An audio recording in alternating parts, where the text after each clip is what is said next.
अब तक आपको पता चल गया होगा कि दिल्ली में महामंथन के बावजूद महागठबंधन में कोई समीकरण सामने नहीं आ पाया है। कई कयास लगाए जा रहे हैं, कई सूत्र बता रहे हैं कि मांझी को 2 सीटें दी गई हैं। ऐसे में मांझी कहीं ना कहीं महागठबंधन से खफा हो गए।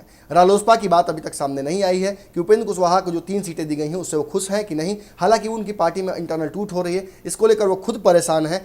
अगर आगे बढ़ते हैं, बात करते हैं वीआईपी की, तो वीआईपी को 2 सीटें दी गई हैं, मगर इसमें दरभंगा सीट नहीं है। दरभंगा से चुनाव लड़ना चाहते हैं मुकेश सहनी, मगर उनको वो सीट नहीं दी गई है। वो सीट दे दी गई है कांग्रेस को और वहां से अब कीर्ति आजाद चुनाव लड़ेंगे। इसके बाद मुकेश सहनी ने दुखी होकर अपनी बातें जरूर बत रखी, मगर उन्होंने ये नहीं कहा कि उन्हें महागठबंधन से कोई गिला शिकवा है। आगे बढ़ते हैं, अब बात करते हैं एनडीए में गठबंधन में घर वापसी की।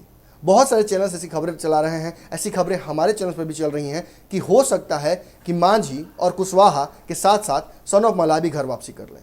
मगर इस बात पर अपने मुद्दा स्पष्ट करते हुए जीतन राम मांझी ने यह कह दिया था कुछ दिन पहले कि वो घर वापसी नहीं करेंगे। अगर ऐसा होगा तो वो थर्ड फ्रंट के लिए तैयार करेंगे अपनी, या फिर वो चुनाव लड़ेंगे ही नहीं और बाहर से महागठबंधन को सपोर्ट करेंगे। मगर इस पर अब एक बड़ा बयान आ रहा है। जदयू के आरसीपी सिंह ने एक बात स्पष्ट कर दी है, मीडिया से मुखातिब थे और उन्होंने कह दिया कि हम वेटिंग लॉन्च नहीं है, एनडीए कोई वेटिंग लॉन्च नहीं है कि जो खिलाड़ी अगली टीम में नहीं खेल पा रहा है वो एनडीए में आ जाए और हम उसे खेलने का मौका दे दें।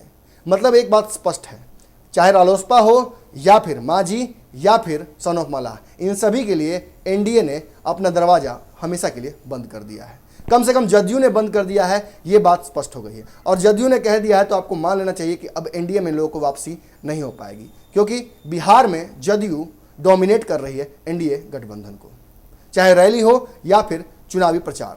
नीतीश कुमार सीटों में भी समझौता नहीं कर रहे हैं। 22 से 17 सीटों पर आना पड़ गया बिहार में बीजेपी को, इसलिए ताकि नीतीश कुमार महागठबंधन से बाहर नहीं जाए।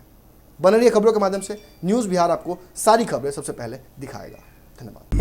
हमारे फेसबुक पेज को लाइक करें, ट्विटर पर फॉलो करें न्यूज़ बिहार लाइव, और साथ ही साथ हमारे यूट्यूब चैनल को सब्सक्राइब करें। सब्सक्राइब करने के बाद बेल आइकन दबाना ना भूलें। धन्यवाद।